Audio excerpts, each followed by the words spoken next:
Back here on Healthline, we're talking about community safety. Captain Carl Povolitis with Glendale PD and Glendale Adventist Medical Center Emergency Room Physician Dr. Anthony Cardillo. Dr. Cardillo, what kind of crime-related injuries do you see in the emergency room here in Glendale? We do see quite a bit of assault victims that are coming in that have been robbed and then they get assaulted.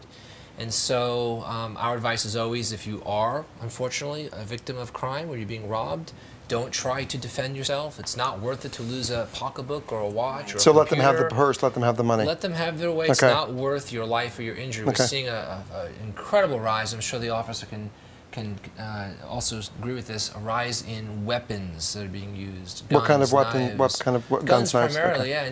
And we see this parallel with the drug usage in the community. Whenever you have a rise in a specific drug in the community, like methamphetamine, well, there's more desperation. Right, more desperation, more need for quick income, the $5, the $10. So just let it go. It's not worth to lose your possession, to lose your life. Are you seeing it with men and women? Both men and women, and also the elderly, which is very surprising. Oh, and sad. Well, because people assume. Vulnerable people. Very vulnerable. Captain, I understand that new crime stats for 2011 have just come out? They are, so I can put a little good news on the table. How are we doing in that? You know, our overall crime rate has gone down about 7% this last year. Our violent crime went down 6%, and property crimes went down 7%. So it's actually been a good year for the community, and even some of our assaults have gone down. We track part ones, part twos. The part ones being more serious. Our other general overall crime is actually down 17%. Fantastic. For the last year. But we have noticed in some cases, some of the things that we're dealing with is the severity of some of the crimes has gone up. Such as? With some of the assaults, I mean, I'm sure most people are aware we had an officer-involved shooting a few weeks ago. So we're starting to notice that in some of the cases it's more extreme than it used to be. In regards to safety in the community, for women, do you still suggest women carry pepper spray? Pepper spray is good. Taking a self-defense class, if you have that concern, is a good thing. But overall, I mean, I find Glendale to be a very, very safe community. However, you do support people that want to take them just to be that much more confident? Absolutely. Okay. Absolutely. Now, you've told us, though, that you walk down the street at 2 o'clock in the morning. Is that because you carry a gun? No, actually, it's not. You know, I've lived in other big cities, and there are other big cities that the only way I might go out is if I were carrying a gun. But I feel very comfortable here in Glendale. I've been here over 20 years. I've lived in this community. This is one place that I would feel very comfortable, and do feel very comfortable if I get off a late shift, going out and taking a walk. Now, I don't want to, I want to encourage people to be smart about that. If you're going out, I would recommend that you go out with somebody, stick to well-lighted areas, be aware of your surroundings, have a cell phone with you. Always, if in doubt, give us. If you're in doubt about your safety, give us a call. Even if you're not, even if you're not sure, we get paid to come check things out. So if you have someone following you, or you see something that you're not comfortable with, then get on the phone, give us a call, we'll send somebody out. The worst is we talk to somebody and wish them a good evening, and the best is you go home safe and sound.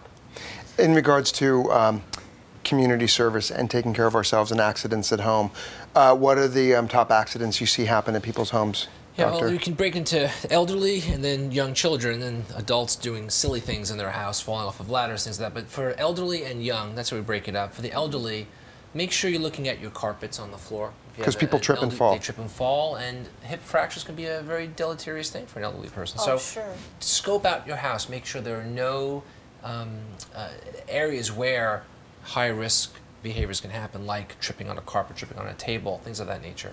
Also, heating elements. Make sure that they are working properly. We're seeing a lot of carbon monoxide poisoning in elderly homes. When you go on the other end of the spectrum with the young children. Okay, then hold. Okay, I love a good cliffhanger. When we come back, more about young children and safety at home when we come back for our wrap-up. Do not go away. I'm Dr. Anthony Cardillo here at Glendale Adventist Medical Center, talking about community safety. One of the big issues we see now in the wintertime, not just the summer, is pool safety. A lot of people have put covers over their pools and they think they can just forget about it. Not so. Watch your children, watch your pets, watch the elderly. Make sure they don't fall onto those pool covers or fall under them. It's a very big health hazard here during the winter months.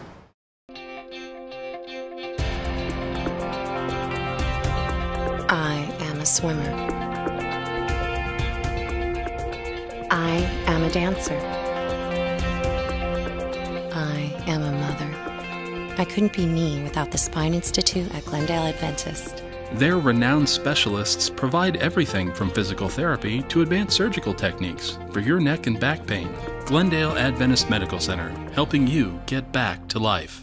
Here on Healthline, we've been talking with a police captain and an emergency room physician about community safety. And Dr. Cardillo was just speaking about some of the ways in which people can hurt themselves at home. And Dr. Cardillo, I know more people who have died or badly hurt themselves falling off ladders than have been involved in car accidents. What are the injuries that you see from that misadventure? Very common. We see a lot of people, especially over 65, and they're retired and they want to take care of their house and they're up on that ladder and they fall and they don't realize how fragile their bodies are. So things of that nature. Electrocution we see a lot also. You don't But with the realize ladder, doctor, you find a spotter. You just do it with somebody. You don't do it alone. Exactly. Great. Have someone with you, helping you to do any household chores. Just be careful and aware of what you're doing. Hire an electrician to change the big power box in your house. Leave it to the professionals. And then with children, you don't realize it, but still one of the leading causes of death in children at home is drowning. Okay, and all pools should be covered. In the winter, those pools that are covered should be watched and don't just forget about them. Another big area of drowning you never think of, but a lot of children 2 and under drown in the toilet bowl. Okay? Interesting. Wow. In the toilet bowl. They look in there, they want to play with the water, they put their head in, they lean over, and their large head weight sucks them right in, and their head goes into the water, and we have a drowning. Wow, and that happens very, very We don't even think about that. commonly. Wow. Okay. And you would never think about that. Now, there are the little latches you can put on the toilet bowl and also lock the doors, close the lid. Just be aware of it. We see a lot of burns, still a lot of burns. People are cautious and careful, but everything goes on the back burner. Make sure no cords are hanging down on your countertop when you're cooking that big stew. So when the kid pulls that cord, like we saw just recently, and the stew goes on the child. Very devastating. Things of that nature. Then, of course, the simple stuff, the falls, the bumps, the bruises. Making sure that you don't have high things that children can pull down on. and fall on their head. Another classic are the TVs. You have a lot of TV injuries that are happening recently because of the thin TVs. They're not as heavy, and children can pull on them. The way you situate your drawers and your dressers, they pull on the top drawer, open it up, and it just falls on top of them. We had a death recently in Arcadia, a 2-year-old that died that way. So very important to scan your house. There are professionals that come will do it for you as well, but scan your house, look for these types of And also as a family, have a conversation about take your kids to these places and say, don't take a bath by yourself. Do not put your head in the toilet because this is what could happen. Walk them through everything because that's just safety, conversation in safety. Exactly. Captain, final thoughts in regards to driving and safety and what to do and what not to do. Well, don't text and drive. Don't use the cell phone and drive.